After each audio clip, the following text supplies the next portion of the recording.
I've been watching a lot of home studio creators lately, and the common thread that keeps popping up is this: they see a sleek interface on a product page, get excited about the headline specs, and then when they actually plug it in, the workflow feels clunky or the promised instant plug-and-play never really materializes.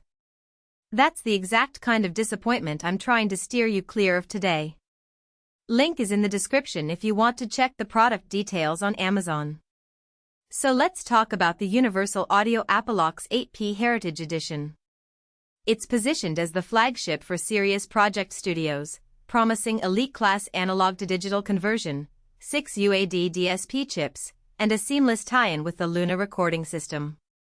The question is, does it deliver enough day-to-day value to justify its price tag, or are you better off spending that money on a couple of individual components that might fit your workflow more cleanly?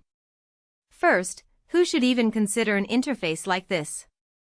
If you're already mixing in a DAW that supports VST, AU, or AAX plugins and you run multiple simultaneous high-track sessions, think 24-track recordings with a handful of UAD plugins on each track, you'll likely feel the benefit of those 6 dedicated DSP chips.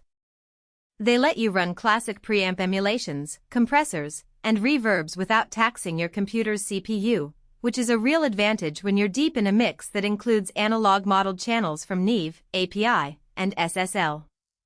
Studios that aim to capture that tape warmth vibe with near-zero latency while tracking are the sweet spot for the x8p.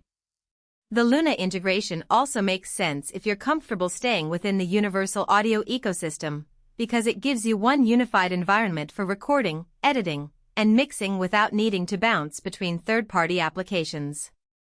On the flip side, if your setup is more modest, a home bedroom setup with a couple of microphones, a handful of virtual instruments, and you rarely push more than a few plugins at a time, you'll probably see diminishing returns.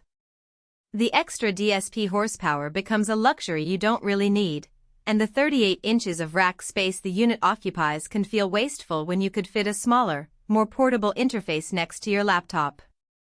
In other words, for solo producers or podcasters who mostly use 1 or 2 mic preamps and a basic set of effects, a lower-tier Apollo, like the Duo or Solo, or even a completely different brand might give you the same practical benefits for a fraction of the cost. Now, let's break down the practical strengths that actually matter once you have the box on your desk. First, the AD/DA conversion claim isn't just marketing fluff. In real-world listening tests, the dynamic range is impressively wide, meaning you capture subtle transients, think a snare drum click or the breath on a vocal track without distortion, and playback feels clean even at higher levels. That matters if you're doing critical recording of acoustic instruments or vocalists who demand nuance. The built-in preamp emulations are another huge win. You can select a Neve 1073 or an API 512C model on the fly, and because the processing happens on the dedicated DSP, there's virtually no audible latency, which translates into a comfortable monitoring experience while you sing or play. I tried tracking a full band live, with the drummer using the built-in metronome click, and the latency was truly negligible. The guitarist never complained about a delay between strumming and hearing the sound, something that many audio interfaces still struggle with. Another real-world advantage is the flexibility of the console-style monitor routing.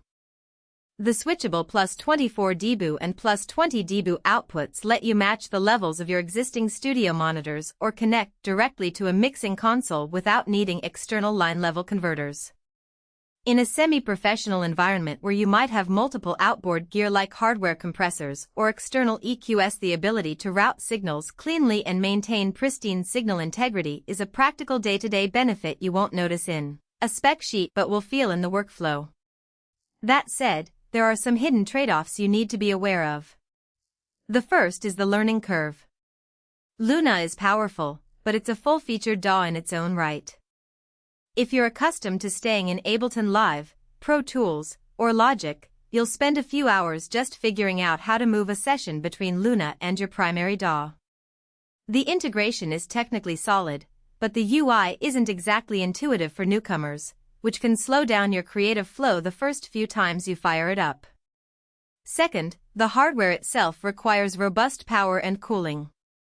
The 6 UAD DSP chips generate heat, and the unit's fan can become audible under quiet recording conditions.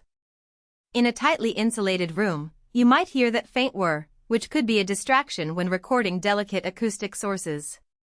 You also have to factor in the cost versus alternative workflows.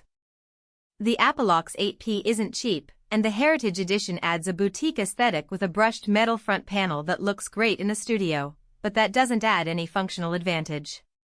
If you already own a decent set of analog gear and you're only after the conversion quality, you could